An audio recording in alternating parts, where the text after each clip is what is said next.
The paperback version of the bestseller, End This Depression Now, has just been released. Joining me to talk about whether the future looks a little bit brighter is Nobel Prize winning economist Paul Krugman.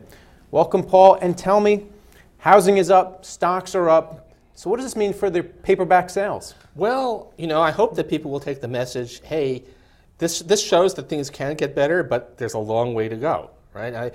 When I came out with the hardcover, there were 4 million Americans who've been out of work for more than a year. Now it's something like 3.6 million.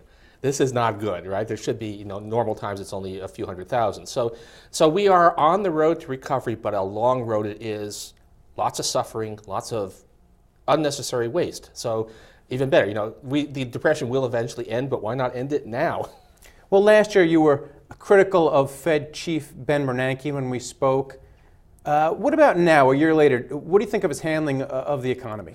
He's moving in the direction that I was urging him to move. So the Fed has gotten a lot more explicit about its willingness to allow inflation to rise a bit, about its determination to keep pedal to the metal for a longer period. That's the kind of thing I wanted. I'd like to see more of it, but there's been some movement in the right direction. So I like the direction he's going.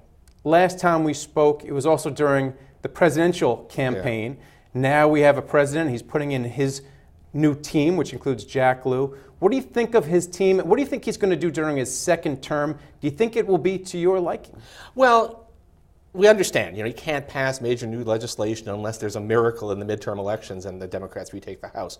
So it's going to be very difficult to do anything major. But what is good is at least he seems to have moved off this obsession with short-term deficits. The virtual absence of deficits from the second inaugural address was a big deal. And so there's something where I'd like better, but it's moving in the right direction. Well, in your recent New York Times column, you wrote that the deficit hawks are down.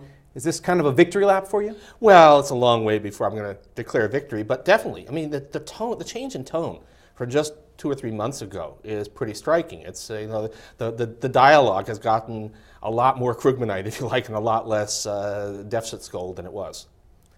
Is that perhaps a market top? On Wall Street, when you hear that change in behavior, yeah, all of a sudden that's a buy or a sell signal, a very clear one.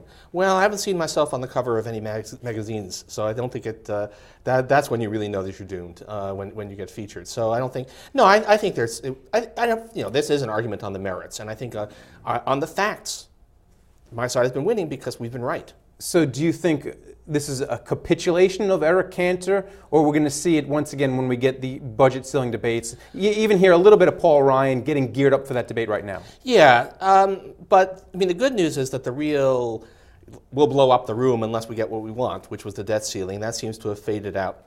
And then the other stuff, I don't really believe they're going to hold the sequester hostage. We'll see if that's likely. So again, it's not good. I mean, compared to what we should be doing, this is insane, but it's in the right direction. Can we just once again review the case that you make in End This Depression Now? Because it is somewhat counterintuitive that individuals really can't keep spending beyond their means, but collectively a nation can. Well, collectively, not forever, but for a time. The main thing is if you or I say, got to tighten our belts, that's fine.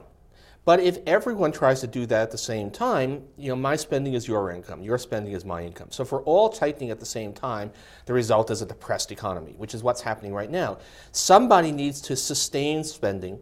Households need to repair their balance sheets. They need to pay down debt. They took a big hit when the housing bubble burst. But it's to nobody's interest to have a depressed economy as a result. So this is the time, not forever, but for now, the government needs to be spending more, not less, to keep this economy afloat, give consumers a chance to get back on the right track. And these viewpoints have certainly made you a lightning rod.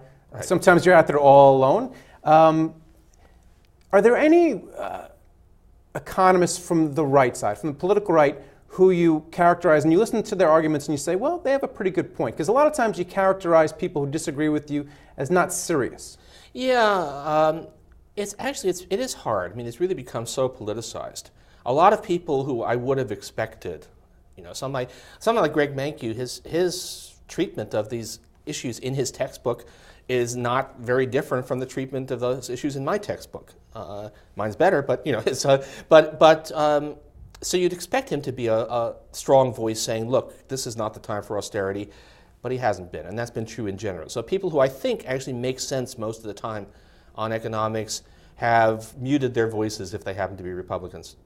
So finally, Ben Bernanke has a 6.5% unemployment rate goal before he even starts to tighten. You think we're going to get to that this year or next year? No. What's your view?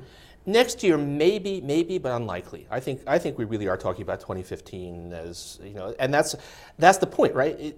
The economy is improving, but to get to anything that even starts to make us think that full employment is in sight, not until the year 2015, that's not an acceptable result. We should be doing a lot better than that. Can you give me the, I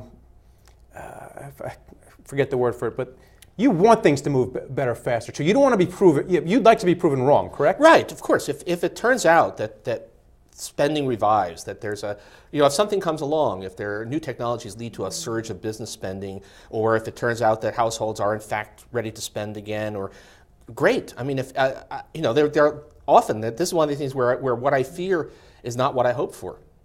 Even though it might help the movie sales. You went from the hardcover to the paperback, Hey, you're not working on the screenplay. I'm not working on the screenplay, and I have relatives and friends who are still out of work.